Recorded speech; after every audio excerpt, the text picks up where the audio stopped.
Oke, masih dengan Profesor Kardus, tak berjasa tapi jenius. Ya, pada awal Juli tahun 2023 lalu, seorang astronom Universitas Auckland, Australia, Dr. Brandon Brewer, ahli bidang astrostatistik, mempublikasikan sebuah makalah di jurnal ilmiah Nature Astronomy bersama Profesor Lewis dari Universitas Sydney. Dr. Brewer membuat ulasan dari hasil observasi 200 kuasar lubang hitam raksasa supermasif yang mayoritas terletak di pusat galaksi awal. Dalam ulasannya, ia mengungkap fakta pembenaran teori relativitas khusus tentang time dilation atau pelebaran waktu, dan tentang fakta teori relativitas umum tentang kelengkungan ruang waktu yang diprediksi Einstein 100 tahun lalu.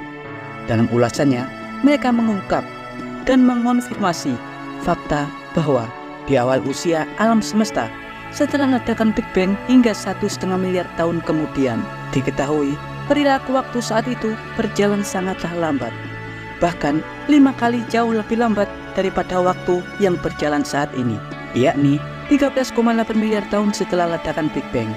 Prediksi ini tentunya sejalan dengan prediksi dua teori relativitas Einstein, terutama tentang perilaku time dilation atau pelebaran waktu terhadap gravitasi masif. Tapi sebelum Profesor Kardus menjelaskan bagaimana superkuasar digunakan sebagai jam waktu untuk mengamati perilaku pelebaran waktu atau time dilation pada 12 miliar tahun lalu, Anda harus tahu bagaimana terobosan tersebut membuktikan bahwa perilaku relativitas umum dan relativitas khusus Einstein sangat akurat. Ya, seperti yang kita ketahui, teori relativitas umum Einstein yang dipublikasikan pertama kali pada 1915 menjelaskan secara radikal tentang pengaruh massa dan kelengkungan ruang waktu terhadap gravitasi di alam semesta ini. Berbeda dengan teori gravitasi Newton, relativitas umum yang bekerja dalam geometri ruang waktu 4 dimensi, menjelaskan bahwa setiap gravitasi di ruang waktu alam semesta umumnya terbentuk dari perilaku distorsi ruang yang disebabkan oleh massa benda atau objek yang supermasif.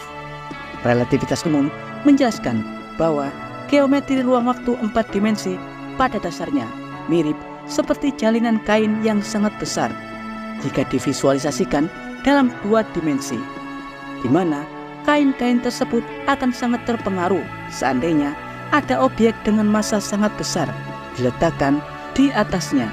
Ketika jalinan kain ruang waktu diisi oleh objek dengan massa supermasif seperti planet atau bintang-bintang dan materi besar lainnya, maka ruang waktu di sekitar objek bermassa tersebut akan melengkung atau terpengaruh distorsi massa.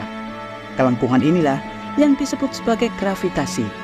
Ya, relativitas umum mengungkap bahwa setiap objek bermassa besar yang ditempatkan dalam ruang waktu, pasti objek-objek tersebut akan membengkokkan struktur ruang tersebut. Semakin besar massa objek, semakin dalam kelengkungan ruang yang terbentuk. Semakin dalam kelengkungan ruang, maka semakin dahsyat gravitasi yang tercipta. Pada objek dengan massa ultra besar seperti lubang hitam, bentuk kelengkungan ruang yang terbentuk sangatlah dalam dan menjorok ke dalam. Karena faktanya, massa bintang hipotesis yang membentuk lubang hitam seperti halnya bintang Planck diketahui bermassa super sangat masif, di kisaran miliaran kali massa tata surya kita. Karena itulah mengapa lubang hitam umumnya memiliki gravitasi super sangat masif dan sangat kuat. Dan tahukah Anda, selain relativitas umum, Einstein juga membuat teori tentang relativitas khusus pada 1905.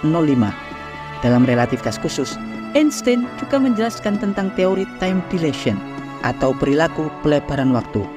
Dalam relativitas khusus, waktu di alam semesta tidaklah mutlak, yang artinya waktu di tempat satu bisa saja berbeda dengan waktu di tempat lainnya. Pelebaran waktu dapat diciptakan oleh objek yang berakselerasi super cepat, dan yang kedua, oleh pengaruh gravitasi super dahsyat. Sebagai contoh, jika Anda berdiri di gravitasi bumi, pasti waktu akan berjalan normal sesuai dengan pengaruh gravitasi yang ada di bumi. Tapi, hal yang berbeda jika Anda berdiri di wilayah cakrawala peristiwa lubang hitam. Karena pada saat Anda berdiri di wilayah lubang hitam dengan pengaruh gravitasi ultramasif, waktu akan jauh lebih melambat. Diteorikan, 1 jam waktu di cakrawala peristiwa lubang hitam setara dengan 80 tahun waktu yang berjalan di gravitasi bumi. Pengaruh gravitasi atas melebarnya waktu sangat nyata dan banyak bukti tentang hal itu. Diketahui, hal inilah yang terjadi di alam semesta awal. Ketika usia alam semesta di awal setelah ledakan Big Bang hingga 1,5 miliar tahun berjalan. Di periode tersebut, alam semesta sangatlah padat.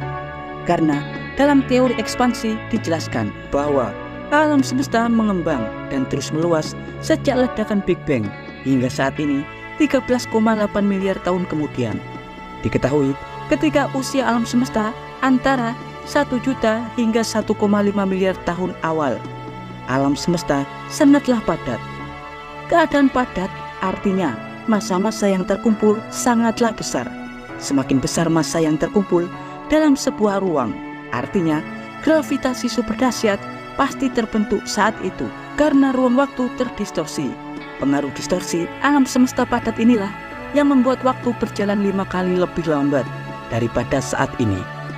Ya, para ilmuwan mendapatkan bukti dari hasil observasi cahaya kuasar ultramasif atau lubang hitam purba yang sangat rakus.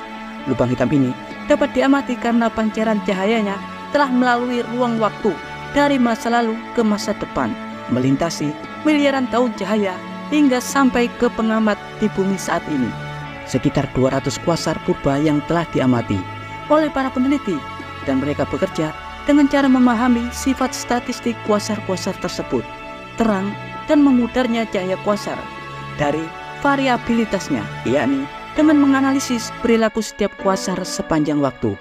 Karena diketahui setiap kuasar dapat menyimpan informasi, keadaan, dan kepadatan ruang waktu pada masa lalu. Kuasar adalah objek pemangsa yang sangat rakus di alam semesta ini. Bintang, planet, bahkan galaksi dapat dilahap oleh sebuah kuasar, terutama kuasar purba ultramasif. Setiap kuasar memiliki karakteristik yang berbeda-beda yang menggambarkan perilaku dari kuasar-kuasar tersebut. Ya, dan berikut adalah informasi singkat dari Profesor Kardus tentang fakta bahwa waktu di alam semesta awal diketahui berjalan sangatlah lambat. Jangan lupa like dan subscribe, juga tekan tombol lonceng di channel Profesor Kardus. Tak berijazah, tapi jenius. Profesor Kardus dari Universitas Auckland mengabarkan.